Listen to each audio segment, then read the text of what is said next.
This lesson covers the IPv6 and IPv4 integration and migration technologies. As your organization adopts IPv6, it'll pick a IP scheme. It could be linked local, stateless or stateful. It may be using site local, perhaps even global unicast.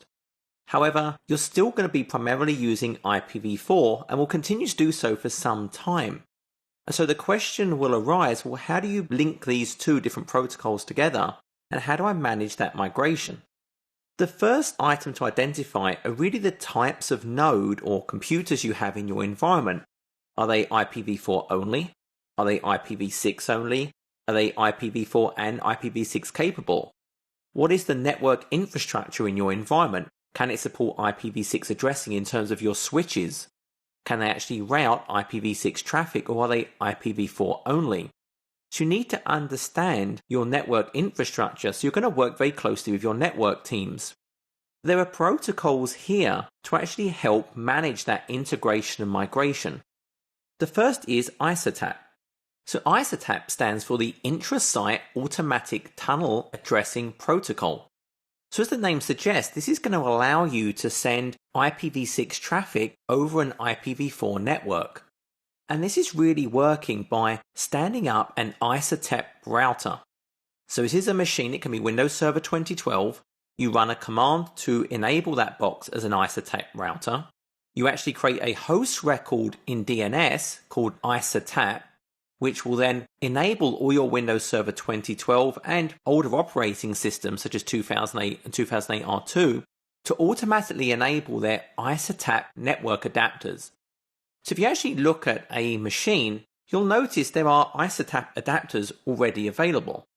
So if I go through and look at my IP config, you'll actually notice I have an ISATAP adapter, but it's not connected. It's not actually being used. And this is because in my environment, I don't leverage ISATAP.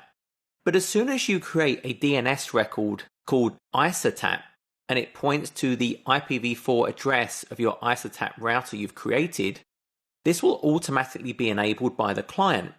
And this is now going to enable these IPv6 machines to automatically communicate to each other using this ISATAP interface when they're on the same network.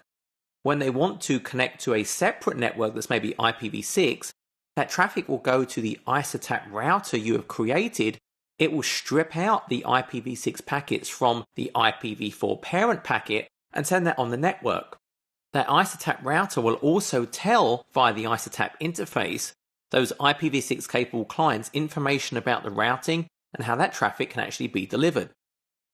While ISATAP is a great solution for sending IPv6 traffic across a local IPv4 intranet, it's not a technology that can be used over the internet, which is predominantly IPv4.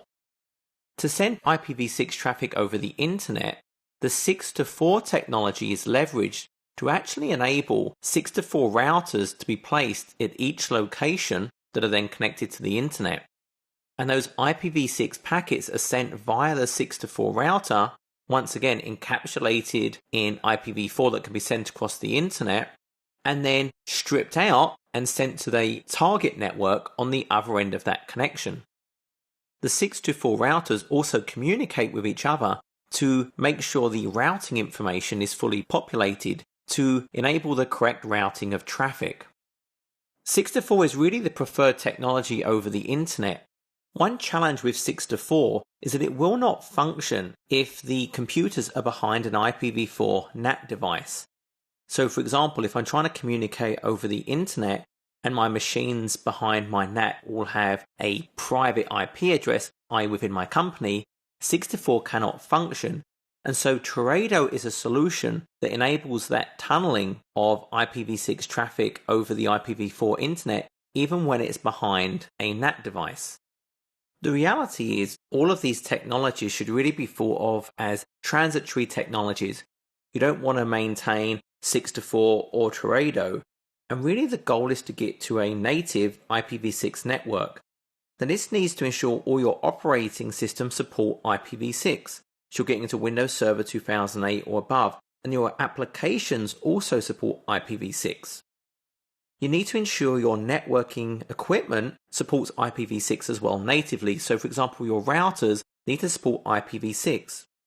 Windows Server 2008 and above DNS already supports IPv6 records, but you need to make sure all of your host addresses have AAAA records, i.e. IPv6 mappings, or name resolution will fail. Really focus on enabling that coexistence, and definitely don't just go and disable IPv6, particularly on Windows Server 2008 R2 and Windows Server 2012. There are actually components of the operating system that are purely tested based around using IPv6. So even if you've not manually configured IPv6 in DHCP or on your host, it's still being used by a number of the Windows Server components, and leave its default configuration. And then as you're ready to roll out IPv6 in your environment, it will then continue to function with the addressing and the routing you've manually configured.